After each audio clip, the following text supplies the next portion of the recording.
Se eu ganhasse R$ 1 pra cada filme de anime de esporte que eu assisti onde o protagonista do filme não é o protagonista do anime, eu teria R$ 2, que não é muito, mas é engraçado que tenha acontecido 2 vezes. Em 2024 eu assisti 2 filmes desse gênero, o The First Slam Dunk e Haikyuu The Dumpster Battle, 2 filmes que têm muitas semelhanças. Por exemplo, ambos adaptam uma única partida de suas respectivas séries.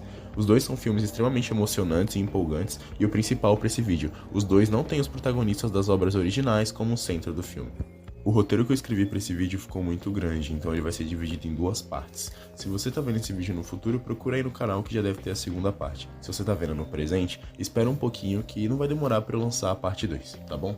Se você gostar do vídeo, deixa um like, se inscreve no canal e vai comentando o que você acha conforme você for assistindo. Valeu! De 1990 a 1996, a Shonen Jump, revista responsável por publicar diversos sucessos como Hunter x Hunter, Dragon Ball, Naruto, Bleach, Jojo e outros, publicou um mangá chamado Slam Dunk, um dos mais importantes e influentes na história do Japão.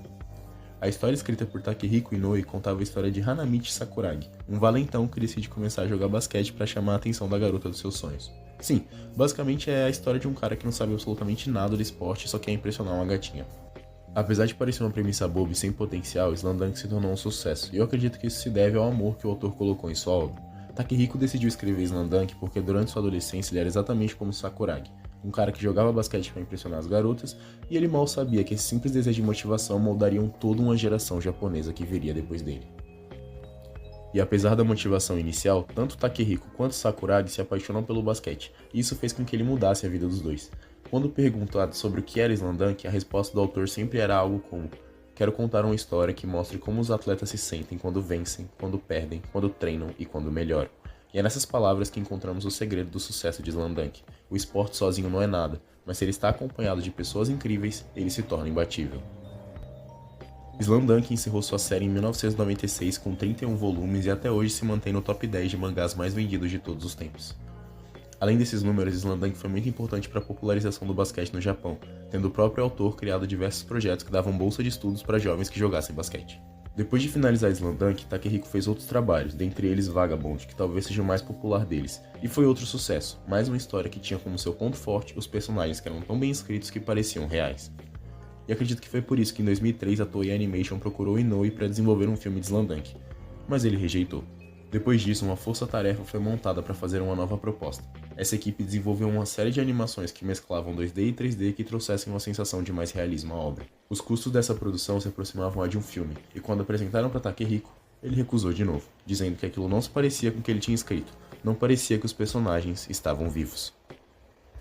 E somente depois da terceira tentativa em 2014, Inoue deu sinal positivo para a produção do filme, e assim a Toei lhe ofereceu o cargo de diretor e roteirista, pois só assim esse filme poderia se parecer com o que só ele consegue fazer. Sabemos que foi em 2015 que o roteiro foi escrito, e dessa data até o lançamento em dezembro de 2022, foram 8 anos de muito trabalho e carinho colocado nesse filme.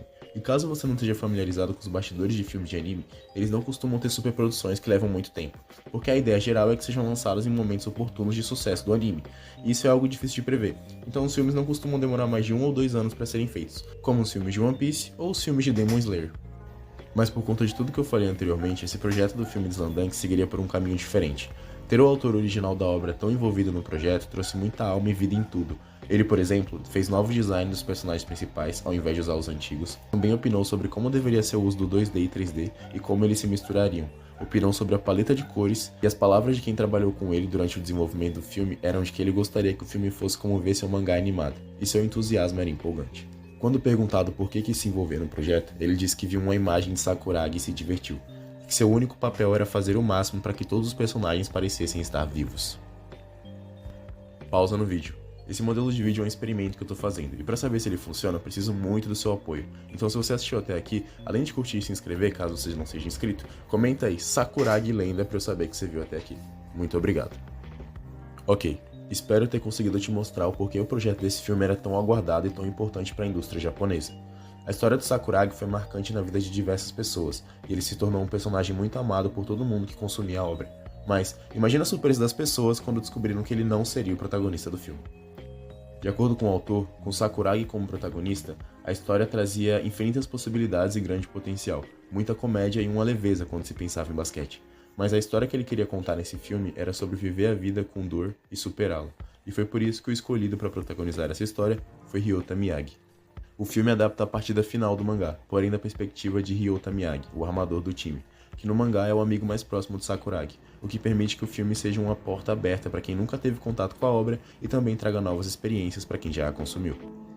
Essa mudança faz a gente conhecer muito mais do personagem do Miyagi, porque o filme traz um background para ele que não havia sido apresentado no mangá, com cenas novas e uma história muito emocionante.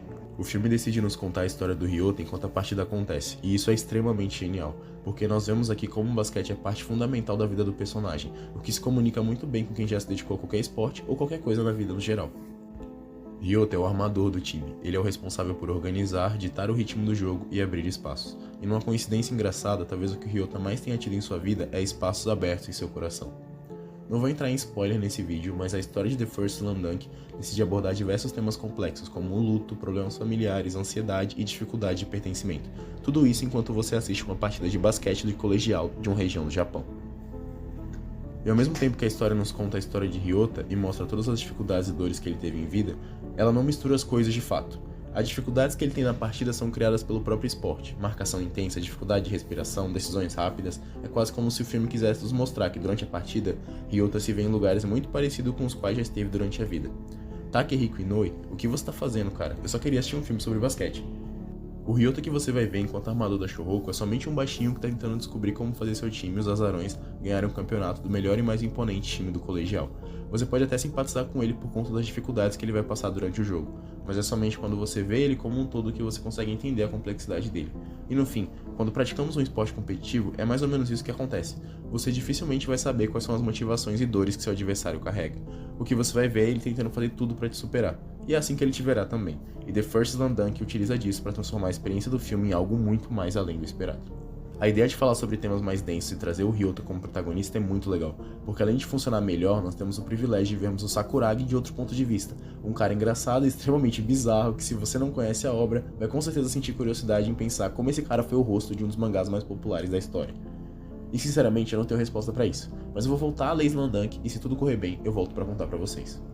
O esporte é empolgante como é porque tem pessoas disputando eles. Cada atleta traz consigo uma história e, quando a conhecemos, uma simples partida de basquete pode se tornar a coisa mais emocionante que a gente já viu. Vendo como Inoue se envolveu nesse projeto de corpo e alma, eu passei a acreditar que não é sobre onde o filme foi feito, e sim sobre quem o fez.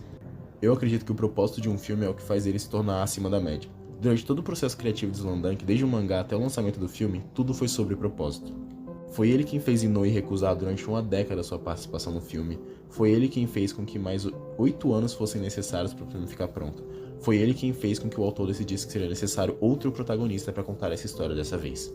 O propósito em Slam Dunk está muito ligado à sua existência, e isso se reflete em uma história emocionante que cativa qualquer um e que me fez querer fazer esse vídeo. Bom pessoal, se você chegou até aqui eu só posso te agradecer. Esse tipo de vídeo puxa muito de mim, porque eu acabo me envolvendo emocionalmente. Então dessa vez eu não vou pedir nada, só de você ter assistido eu sou grato. Lembrando que esse vídeo vai ter uma parte 2, onde eu vou falar do filme de Haikyuu.